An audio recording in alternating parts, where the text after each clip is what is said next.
Asbestos is a group of 6 minerals that occur naturally in the environment and can be mined. The word asbestos is actually a name that was given commercially and applied to this group of minerals. Asbestos consists of hydrogen, oxygen, silicon, and other metal cations, a positively charged ion. Asbestos shares many qualities with cloth, but is also resistant to heat and fire and is very strong. Characteristics like these made it a popular and prevalent material in many industrial processes from the late 1800s through the end of the 20th century. Industries that involve exposure to asbestos include aluminum plants, chemical plants, oil refineries, power plants, shipyards, steel mills, and construction sites. Asbestos has also been used in the production of many common household items, such as hair dryers. One study estimated that asbestos has been used in over 3,000 products.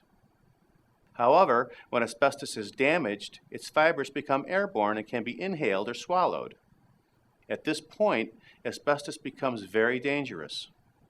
Over time, it can cause both chronic lung conditions and fatal forms of asbestos cancer. Asbestos occurs naturally as a group of fibers. These fibers can be pulled apart into separate threads. There are 2 main types of asbestos, amphibole asbestos and serpentine asbestos.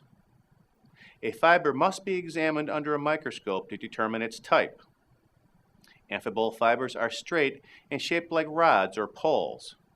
It develops in a structure that looks like a chain.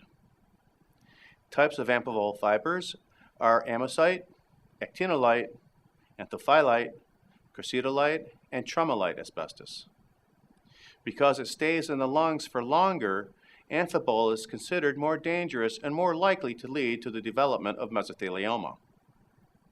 All uses of amphibole asbestos have been banned in the United States. Serpentine fibers are, as their name suggests, curly and snake-like in shape. It develops in layers. The most common type of serpentine fiber is chrysolite.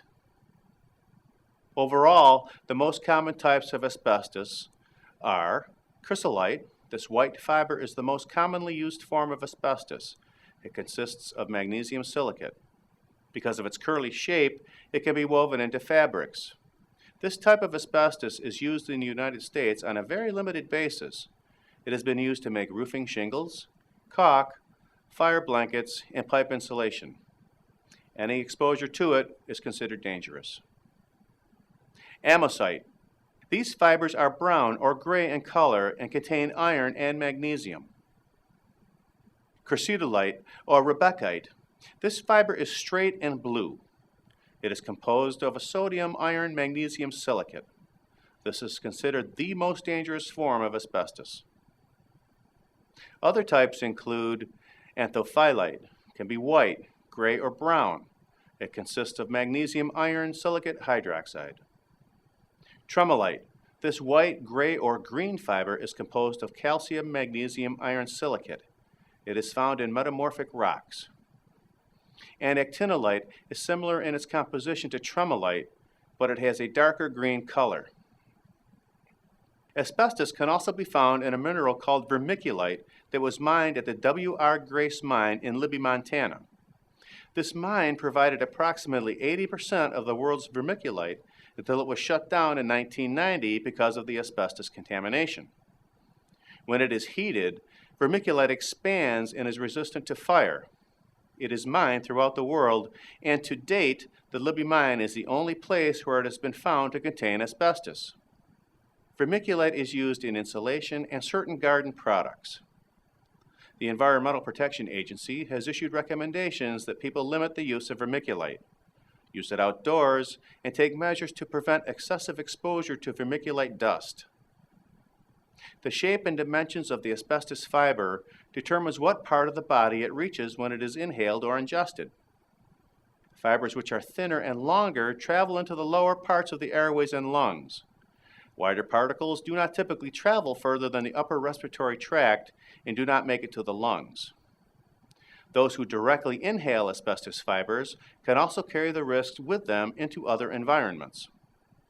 There are documented cases, for instance, of the family members of a worker being exposed to asbestos through fibers in clothing. This is called secondary or limited exposure. Once asbestos fibers are lodged in the lungs, pleura, or abdomen, it can take anywhere between 15 and 50 years for a medical condition to develop. During this period, the asbestos fibers constantly aggravate the tissue that they are lodged in. They can cause a buildup of scar-like tissue that impedes breathing and limits blood flow in and out of the lungs. They can also lead to the development and growth of cancerous cells in the lungs or in the mesothelium, which is a membrane that covers most of the body's internal organs. Malignant mesothelioma is a particularly aggressive form of cancer that is often fatal. The disease can be treated with surgery, chemotherapy, radiation, and experimental therapies.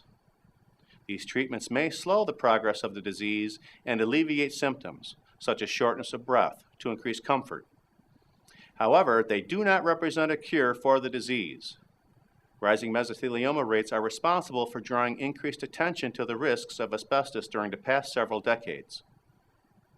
The many risks associated with asbestos exposure led to its reduced use and to its use being banned in most cases in the United States. By the late 1970s, the U.S. Consumer Product Safety Commission had banned several uses of asbestos, and some industries stopped using asbestos voluntarily. In 1989, the Environmental Protection Agency passed a ban on any new uses of asbestos, although this ban allows uses that predate 1989.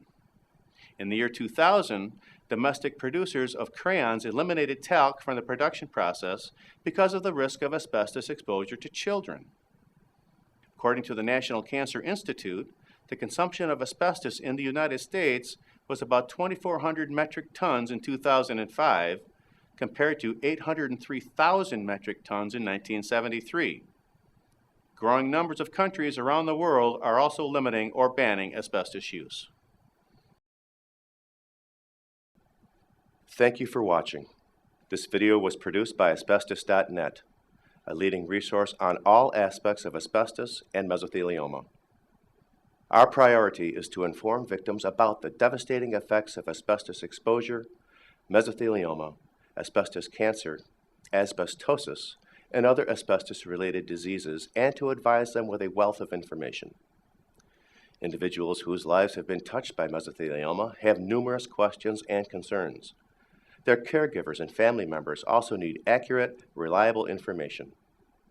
If you or a loved one have been diagnosed with mesothelioma or asbestos cancer and need more information, we invite you to visit and explore the thousands of pages of oncologist-reviewed material on Asbestos.net, to call our convenient toll-free number shown below and speak with a mesothelioma specialist, or to use the simple contact form found at Asbestos.net to request a free copy of our informative books, custom inserts, and DVD.